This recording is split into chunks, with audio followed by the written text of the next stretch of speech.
ಅವರು ಮುಡಿನೂರಿಗೆ ಯಾವತ್ತು ರಾಜಕೀಯ ಅಂತ ಹೇಳಿ ಬಂದು ಗ್ರಾಮ ಪಂಚಾಯತಿಯ ಮೆಂಬರ್ ಆದ್ರು ಇವತ್ತು ನಾವು ಕೇಳ್ಕೊಳ್ಳುವಂತ ಪರಿಸ್ಥಿತಿ ಇಲ್ಲ. ಈ ಬೋರ್ ಹಾಕ್ಬೇಕು ಆಗ್ತಿಲ್ವಾಗಪ್ಪ, ಇಲ್ಲಿರೋ ಸತ್ಯ ಎಲ್ಲಿ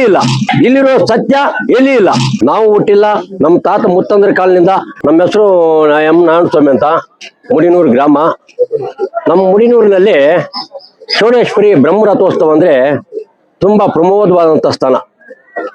ಸುಮಾರು ವರ್ಷಗಳಿಂದ ನಾವು ಹುಟ್ಟಿಲ್ಲ, ನಮ್ಮ ತಾತ ಮುತ್ತಂದ್ರ ಕಾಲದಿಂದ ಆ ತಾಯಿ ಯಾವಾಗ ಬಂತು ಏನೋ ಅಂತ ಯಾರಿಗೂ ಗೊತ್ತಿಲ್ಲ.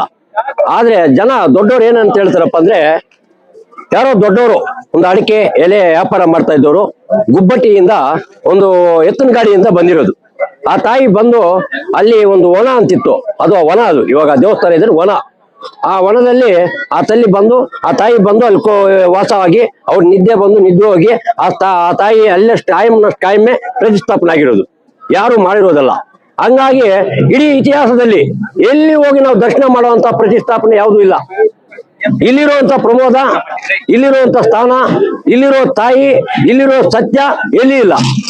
ಹಂಗಾಗಿ ಈ ಮುಡಿನೂರಿನಲ್ಲಿ ಇದೇ ಕಾರ್ಯ ಅಲ್ಲ, ದೇವಸ್ಥಾನ ಯಾವ ದೇವಗಳಾಗ್ಲಿ ಒಳ್ಳೆ ಅದ್ದೂರಿಯಾಗಿ ನಮ್ಮ ಊರಿನ ಬ್ರಾಹ್ಮಣರು ನೀಟಾಗಿ ಕಾರ್ಯಗಳು ಮಾಡ್ಕೊಂಡು ಬರುವಂತ ಊರು ಹಿಂಗಿರೋದು.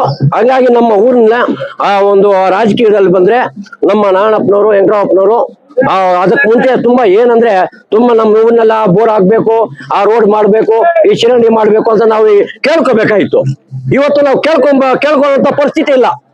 ಅಣ್ಣ ಹಿಂಗಿದೆ ನಮ್ಮ ಊರಲ್ಲಿ ಬೀದಿ, ಈ ಸಿಮೆಂಟ್ ರೋಡ್ ಆಗ್ಬೇಕು, ಆಗ್ತಿಲ್ವಾಗಪ್ಪ. ಈ ಬೋರ್ ಹಾಕ್ಬೇಕು, ಆಗ್ತಿಲ್ವಾಗಪ್ಪ. ಈ ಮನೆ ಬೇಕು, ಆಗ್ತಿಲ್ವಾಗಪ್ಪ. ಬಡವ್ರ ವಿಚಾರ ಮದುವೆ ಇದು ಕೊಡ್ತಿಲ್ವಾಗಪ್ಪ. ಮದುವೆ ಆಗೋಯ್ತು, ರೋಡ್ ಆಗೋಯ್ತು.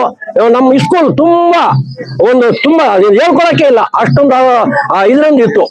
ಇಲ್ಲಿ ನಾವು ಓದಿದ್ದು, ಇಲ್ಲಿಂದ ಅಲ್ಲಿಗೆ ಹೋದ್ವಿ. ಆ ಸ್ಕೂಲ್ ನೀಟ್ನೆಸ್ ಇಲ್ಲ. ಇವತ್ತು ನಮ್ಮ ಸ್ಕೂಲು ಅವರು ಮುಡಿನೂರಿಗೆ ಯಾವತ್ತು ರಾಜಕೀಯ ಅಂತ ಹೇಳಿ ಬಂದು ಗ್ರಾಮ ಪಂಚಾಯತಿಯ ಮೆಂಬರ್ ಆದ್ರು ಅವತ್ತಿನಿಂದ ಇವತ್ತು ಈ ಸ್ಕೂಲ್ ಹೋದ್ರೆ ಆ ಸ್ಕೂಲಲ್ಲಿ ಸಂತೋಷ ಆಗ್ತದೆ. MLA ಮಾಡಿಲ್ಲ, MP ಮಾಡಿಲ್ಲ. ಇಂಥ ಒಳ್ಳೆಯವರೆಲ್ಲ ಹುಟ್ಟಿ ಎಲ್ಲ ಅನುಕೂಲ ಮಾಡ್ಕೊಂಡ್ಬಂದ್ರೆ ಇನ್ನ ಮುಂದೆ ದೇವಸ್ಥಾನದ ದೇವರ ಕಾರ್ಯಗಳು, ನಮ್ಮ ಊರಿನ ಅಭಿವೃದ್ಧಿ ಎಲ್ಲ ನೀಟಾಗಿ ಆಗ್ಬೇಕು ಅಂತ ನನ್ನ ಒಂದೆರಡು ಮಾತು ಹೇಳ್ಕೊಳಕ್ಕೆ ಅವಕಾಶ ಕೊಟ್ಟಿದ್ದಕ್ಕೆ ಎಲ್ರಿಗೂ ನಮಸ್ಕಾರ. ಜೈ ಹಿಂದ್, ಜೈ ಕರ್ನಾಟಕ ಮಾತೆ.